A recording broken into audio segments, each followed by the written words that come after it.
செய்தி. வணக்கம். விவி செய்திகளுக்காக செய்திகள் வாசிப்பது திருதி. 108 திவ்ய தலங்களில் ஒன்றான ராணிப்பேட்டை மாவட்டம் ஷோலிங்க ஸ்ரீ யோகலட்சுமி நரசிம்ம சுவாமி திருக்கோவில் 1305 படிகள் கொண்டது.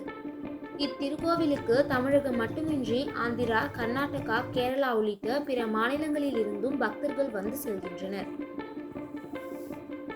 இந்நிலையில் 1305 படிகள் ஏறி சுவாமி தரிசனம் செய்ய முடியாத மாற்றுத்திறனாளிகள், வயதானவர்களுக்காக கடந்த ஆண்டு ரோப்கார் சேவை துவங்கப்பட்டது.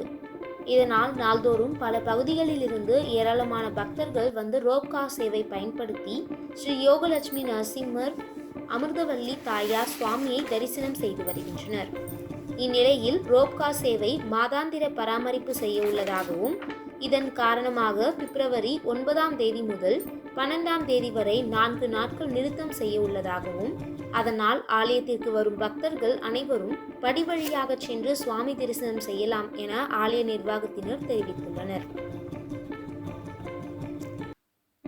தொடர்ந்து மாதாந்திர பராமரிப்பு பணிகள் முடிவு பெற்ற பிறகு பிப்ரவரி 13ஆம் தேதி முதல் வழக்கம் போல் ரோப்கார் சேவை தொடங்கப்படும் என ஆலய நிர்வாகத்தினர் தெரிவித்துள்ளனர். விவி செய்திகளுக்காக விஜய் மற்றும் பாஸ்கர்.